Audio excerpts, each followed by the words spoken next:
Assalamualaikum warahmatullahi wabarakatuh. Raditu billahi robba wabil islami dina wabi muhammadi nabiyya wa rasulah. Rabbis rohli sodari wa yasirli amri wahlul uqdatam min lisani yafqahul qauli.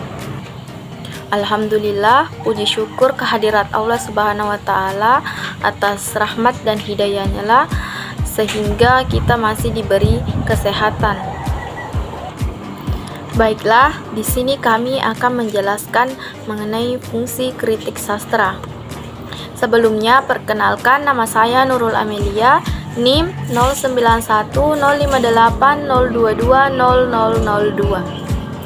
Perkenalkan, nama saya Lele Syawalia, NIM 09105802200119. Ya baik, perkenalkan nama saya Reza, NIM 09105802200008 semester 4. Ya, kritik sastra berfungsi sebagai sarana penghubung antara karya sastra dengan masyarakat penikmat karya sastra. Kritik sastra yang berfungsi mendidik pembaca untuk menghargai karya sastra yang memiliki nilai yang berkualitas. Kebanyakan pembaca telah memiliki jiwa kritis setelah menikmati sebuah karya sastra. Akan tetapi, beberapa hal yang menjadi kendala dalam menuliskan kritik sastra tersebut diantaranya perlu memiliki konsep atau teori sastra. Nah, meskipun konsep ini dapat dipelajari, namun banyak orang yang senang melakukan kritik sastra secara terbuka atau lisan. Perlu kemudian memiliki kemampuan menulis, tersedianya media massa atau penerbitan, dan perlunya berkembang tradisi dalam mengkritik sastra. Ya, kritik sastra sebagai suatu karya, seorang kritikus juga memiliki fungsi sebagai pembina tradisi kultural. Untuk memenuhi fungsi kritik sastra, beberapa syarat yang harus diperhatikan antara lain.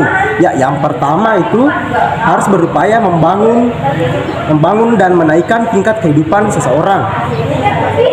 Yang kedua, dijalankan secara objektif tanpa prasangka, dalam arti dengan jujur mengatakan yang mana yang baik dan yang mana yang buruk. Yang ketiga, mampu memperbaiki cara berpikir, cara hidup, dan cara berkarya seorang sastrawan. Yang keempat, dapat menyesuaikan diri dengan lingkup kebudayaan dan aturan nilai yang berlaku, serta memiliki rasa cinta dan tanggung jawab terhadap pembinaan kebudayaan dan aturan nilai yang benar. Yang kelima atau yang terakhir, dapat memberikan rangsangan kepada pembaca agar berpikir kritis dan dapat meningkatkan kemampuan penilaian dan penghargaan masyarakat terhadap karya sastra. Pada intinya, kritik sastra memiliki 3 fungsi, yaitu 1.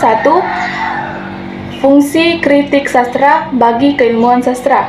Dalam penilaian sebuah karya sastra, seorang kritikus perlu dan harus menggunakan kritik sastra sebagai dasar hukumnya.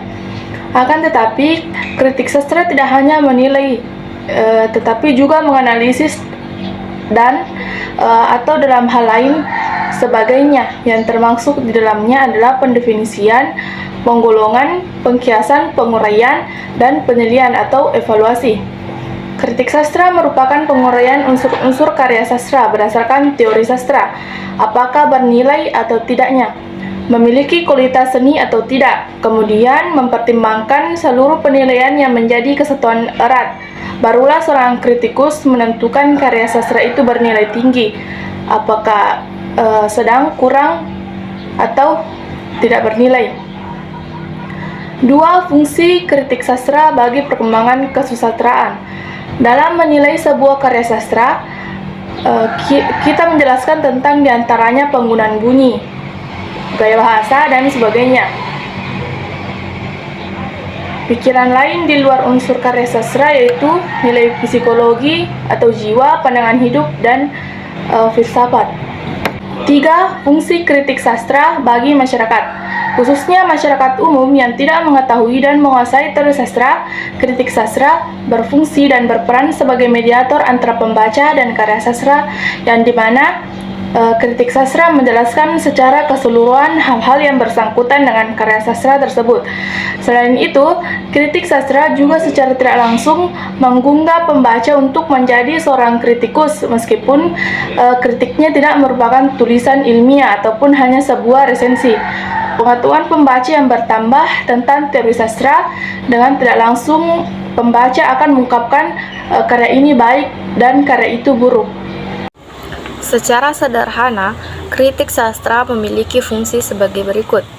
Yang pertama yaitu mendudukan persoalan yang muncul dan menjawab pertanyaan yang timbul setelah menikmati karya sastra yang dilakukan dengan menafsirkan, menganalisis, dan mengevaluasi atau memberikan penilaian terhadap karya sastra berdasarkan teori dan sejarah sastra. Yang kedua yaitu menjadi media konduksi antara karya sastra dengan masyarakat penikmat sastra, berupa pemberian motivasi kepada penikmat sastra untuk secara tidak langsung menjadi seorang kritikus sastra. Yang ketiga, menjadi guide pembaca dalam menikmati sebuah karya sastra yang baik dan karya sastra yang tidak baik, yang asli dan tidak asli. 4. Menjadi pengarah atau pembimbing dengan memberikan pendapat atau pertimbangan bagi sastrawan muda atau pengarang pemula untuk meningkatkan kualitas karya sastranya. Yang kelima, mematangkan pemikiran ataupun ide bagi pengarang yang telah banyak berkarya dan banyak mendapat impuls dari kritik sastra. 6. Menjadi media untuk membangkitkan emosi yang baik terhadap karya-karya pengarang tertentu. Dan yang terakhir, memberikan sumbangan pendapat atau bahan-bahan bagi penyusunan atau pengembangan teori sastra dan sejarah sastra. Baiklah, itulah tadi pemaparan materi dari kelompok kami. Sekian yang dapat kami sampaikan. Mohon maaf bila ada kesalahan, karena kesempurnaan itu milik lagu Rizky Febian. Billahi fisabilil haq, fastabiqul khairat. Assalamualaikum warahmatullahi wabarakatuh.